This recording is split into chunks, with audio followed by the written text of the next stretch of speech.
হ্যাঁ, আজকে রামনগর গোলচক্কর অর্থাৎ আখাউড়া রোডে আমাদের যে কর্মসূচির একদম শেষ লগ্নে ভারতীয় জনতা পার্টির সমর্থকরা তারা যে ঘটনা ঘটিয়েছে, যে স্লোগান তুলেছে এবং আমাদের কয়েকজন যারা জনসভায় অংশগ্রহণ করেছেন তাদের উপরে হামলা চালিয়েছে, তো আমরা তো জানি যে এই রাজ্যের মধ্যে জনগণের কথা বললেই, জনগণের সমস্যার কথা উচ্চারণ করলেই শাসক দলের সহ্য হয় না। এটা আমরা ভালোই জানি, কিন্তু আমি বলবো যে তাদের প্রতি আমার রাগ, দুঃখ, অভিমান করারও কিছু নেই, আর করলেও তার কোনো অর্থ নেই।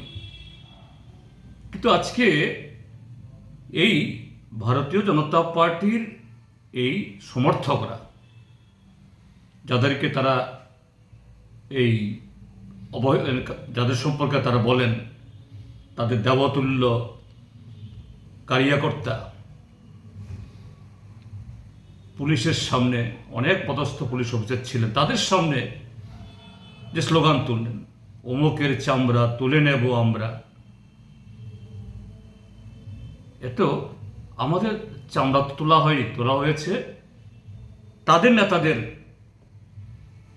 তাদের যে লজ্জা শরমের মুখোশ তারা খুলে নিয়েছেন।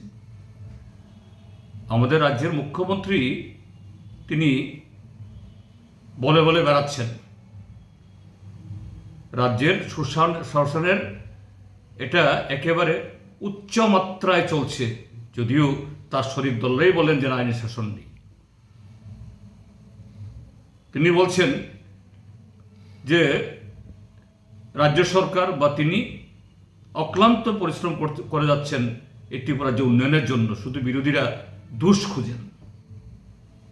ত্রিপুরা রাজ্যের মধ্যে আইনের শাসন বিগত 50 বছর বা 70 বছরের চাইতে খুবই উন্নত, মানুষ সুখে আছেন।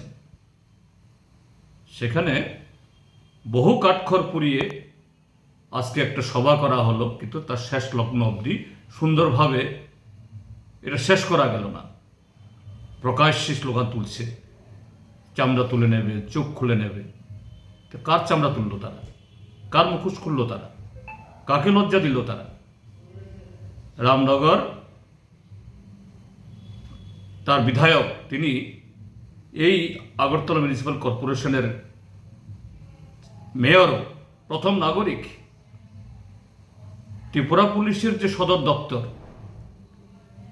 যেখানে ডিজিপি, আইজি এবং আরও পদস্থ অফিসাররা বসেন, যেখানে আজকে আমরা সভা করেছি, খুব বেশি দূর হলে পরে এটা 150 গজ হবে, সেখানে যদি এই অবস্থা হয়, ত্রিপুরা রাজ্যের অন্যত্র কি অবস্থা? কাজেই ত্রিপুরা রাজ্যের মানুষ, তাদের কাছে আমার আবেদন, দেখুন এটা শুধু অভিযোগ না, এটা ঘটনা, এটা বাস্তব যে রাজ্য সরকারের হাতে মাননীয় মুখ্যমন্ত্রীর নিয়ন্ত্রণে নেই। কারণ এমনভাবে জায়গায় চলে গেছে এরা আইন মানে না, কারণ মানে না, সংবিধান মানে না। আর তিনি স্বরাষ্ট্রমন্ত্রী, মুখ্যমন্ত্রী, তিনি শুধু বিরোধীদের দোষ দেখছেন। এই হলো ঘটনা। আমি বলবো ডক্টর মানিক সাহাকে সুনির্বদ্ধভাবে আরেকটু ভালো করে আপনি অনুসন্ধান করুন, রিইন্সপেকশন করুন, কোথায় নিয়ে যাচ্ছেন। আজকে অন্যের উপর হচ্ছে, কালকে আপনিও রেহাই পাবেন না তাদের কাছ থেকে। কাজে সবার ভালোর জন্যই আপনার সম্বিত ফেরা উচিত, এটাই আমার নিবেদন তার কাছে। এবং এই ঘটনায় রাজ্যের মানুষের কাছে আমার যে বক্তব্য, একটু ভালো করে দেখো।